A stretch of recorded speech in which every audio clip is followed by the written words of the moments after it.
بھارت کا 6 اور 7 مئی کی شب پاکستان پر بزدلانہ حملہ، 40 شہری اور 11 جوان بھی وطن پر قربان۔ ترجمان پاک فوج ISPR کے مطابق بھارت کی بزدلانہ کارروائیوں کے نتیجے میں 40 بے گناہ شہری شہید ہوئے، جن میں 7 خواتین اور 15 بچے شامل ہیں، جبکہ 121 افراد زخمی ہوئے، جن میں 10 خواتین اور 27 بچے شامل ہیں۔ پاکستانی افواج نے موقع حق کے تحت بھارتی جارحیت کا بھرپور اور مؤثر جواب دیا۔ آپریشن بنیاد مرصوص کے ذریعے دشمن کو نشانہ بناتے ہوئے پاکستانی افواج نے دشمن کی پوزیشنز پر انتہائی درستگی سے جوابی حملے کیے۔ وطن عزیز کا دفاع کرتے ہوئے پاک فوج کے 11 جاں باز سپوت شہادت کے عظیم رتبے پر فائز ہوئے، جبکہ 78 اہلکار زخمی ہوئے۔ ISPR کے مطابق شہداء کی عظیم قربانیاں جرأت، احسار اور بے مثال حب الوطنی کی روشن علامت ہیں، جو ہمیشہ قوم کی یادوں میں زندہ رہیں گی۔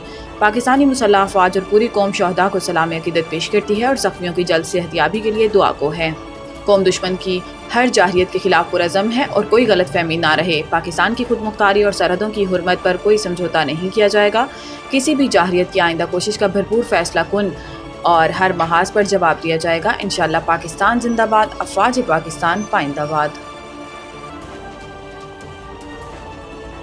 سنتاس معاہدے سے چھیڑ چھاڑ کو جنگی اقدام تصور کریں گے اسحاق ڈار۔ امریکی میڈیا کو انٹرویو دیتے ہوئے وزیر خارجہ اسحاق ڈار نے کہا کہ کشیدگی بڑھنے اور ہمارے دفاع رد عمل پر کچھ ممالک کا خاص طور پر امریکہ کو احساس ہوا کہ اگلا قدم بہت خطرناک اور تباہ کن ہو سکتا ہے۔ اسحاق ڈار نے کہا کہ بھارتی وزیر خارجہ جے شنکر سے بات کرنے کے بعد سیکرٹری روبیو نے مجھ سے بات کی۔ یہ ٹیلی فونک رابطہ 10 مئی کو اس وقت ہوا جب ہمارا آپریشن تقریباً مکمل ہو چکا تھا۔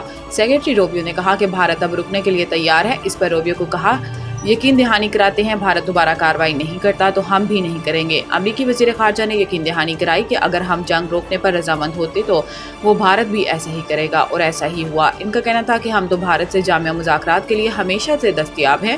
یہ دو طرفہ معاملہ ہے، ایک ہاتھ سے تالیاں نہیں بج سکتی، ہم اکیلے یہ حل نہیں کر سکتے۔ یہ سب کے مفاد میں ہے کہ ایسے مسائل کو زیادہ تاخیر سے بچایا جائے۔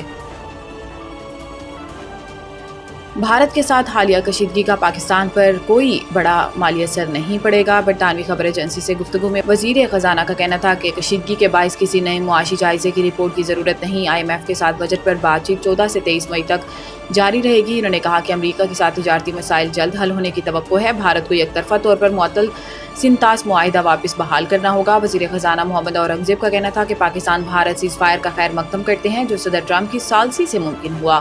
چیزیں معمول کی طرف بڑھتے ہوئے دیکھ رہے ہیں، جو اچھی بات ہے۔ انہوں نے کہا کہ پیر کو پاکستان اسٹاک مارکیٹ میں بہتری دیکھی گئی۔ بھارت کے ساتھ حالیہ کشیدگی کا پاکستان پر کوئی بڑا مالی اثر نہیں پڑا۔ اثر کا انتظام موجودہ بجٹ میں کیا جائے گا۔ IMF کے ایگزیکٹو بورڈ نے $7 ارب کے قرض پروگرام کی دوسری قسط جاری کرنے کا فیصلہ کیا ہے۔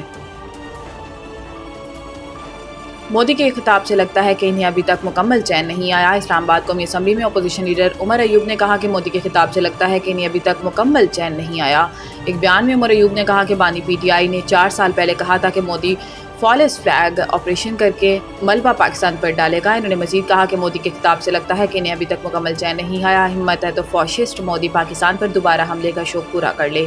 پاکستانی قوم اور افواج متحد ہو کر مقابلہ کریں گے۔ خیال رہے کہ بھارت کے وزیر اعظم نریندر مودی نے قوم سے خطاب کیا، لیکن وہ آف کلر نظر آئے۔ انہوں نے اپنی تقریر میں پہلگام واقعے کو ظلم قرار دیا اور پاکستان پر روایتی الزامات کو دہرایا۔